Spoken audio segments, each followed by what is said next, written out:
Top of the morning to you, Hawks fans. Top of the morning to you. In this video right here, we are centering it around the big man position, specifically a guy who has been holding it down for the last 5 years with the Atlanta Hawks. But hey, sometimes we have to realize it is time to say goodbye. It is time to move on. Not everything lasts. All good things must come to an end. And welcome back to Hawks Digest, everybody. This particular video, of course, centered around the center position, in particular, Clint Capela. This time it's time to really talk about it. And honestly, all signs pointed right to this, where this isn't necessarily going to be a surprise, but it is breaking news because we were waiting to see exactly what's going to happen. We're waiting to see what word is going to come out about this particular player. But again, like I said, about to get into it. Welcome to Hawks Digest, everybody. I am Chris Tipmore. Please take off your shoes, leave on your socks, and we're going to get into this quick report update, major update, though.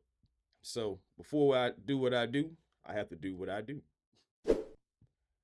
Thank you, everybody who is subscribed to Hawks Digest. We thank each and every one of you. Couldn't do this without you, and humbly thank each and every last one of you. If you are not subscribed to Hawks Digest yet, I understand this is your first time. Go ahead and hit that subscribe button and make Hawks Digest one of your first listens when you need that Hawks content. Now, guys, again, this report is coming. I'm going to put it on the big screen for you. It's coming from Mr. Evan Sidery. Now, this is an NBA insider.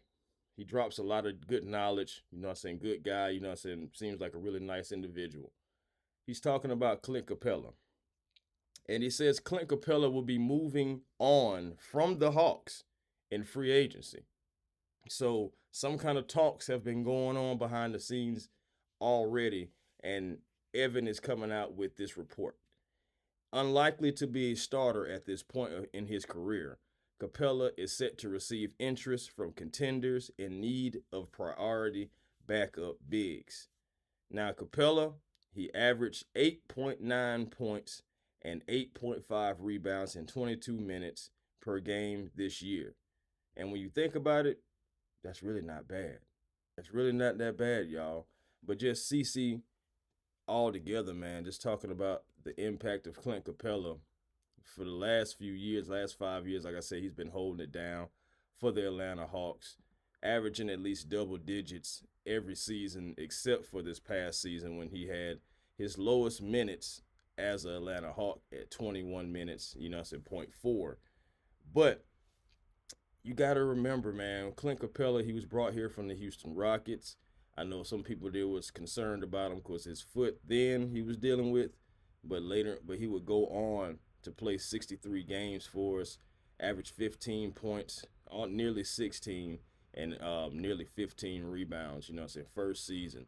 Second season comes in, and still give you another double-double with 11-11, another double-double with 12 and 11, and then, of course, the final season, which was 23-24, when he averaged 11 and 10.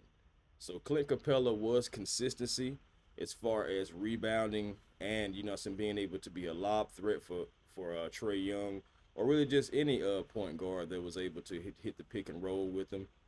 The biggest thing for CC, you think about it, you know, some was those bunnies around the rim. I think because Clint Capela could run the floor. I used to always love that about Clint, because if you didn't run with Clint, he's going to get down the floor. He's going to get an easy score. But just bunnies around the rim, didn't nobody miss around the rim more than Clint Capela, in my opinion. If I'm wrong, please somebody let me know. But regardless, his impact for the Atlanta Hawks, we can't deny that. And we have to at least give a salute to Clint Capela for his services here in Atlanta. But the writing was on the wall, guys. This is not necessarily a surprise at all. Onyeka Okongwu took over for MLK Day or on MLK Day and didn't look back. The Hawks got better defensively when Clint Capela was not in the starting lineup. The Atlanta Hawks also got better in the offensive set when Clint Capela wasn't on the floor. So their were some advantages to having Double O on the floor. And of course, when Clint Capela was taken out of the starting lineup, it made him want to change his diet and everything like that because yes, Onyeka has been waiting, but Onyeka finally took the reins of the center position and he didn't give it back. And moving forward, Clint Capela is not necessarily the center that you want for spacing anyway. Now, I'm not saying that the door is all the way closed because you just never know how the offseason could go, who gets signed, who doesn't. But I do believe that this is the last time that we would hear about Clint Capela and the Atlanta Hawks in the same conversation. It's like I said, as far as spacing goes, I expect the Atlanta Hawks to still try to go after guys like Miles Turner, even though I do believe that the Indiana Pacers will work something out with him. That's a guy that I see us going after to try to help with that spacing. Just any guys that are able to really stretch the floor, I expect the Atlanta Hawks to at least make a phone call about them. But regardless, I just got to say, hey, man, thank you to CC for all your time in Atlanta. This is what happens. I'm saying it's a business thing. You already know it's never personal. But CC, hey, in an Atlanta jersey, I said he did damage. But good things do come to an end. So, again, CC, thank you so very much for all your time in Atlanta. I can't, say thank you enough, big man, and good luck in all your future endeavors. Before I get up out of here, there is also other reports that are out.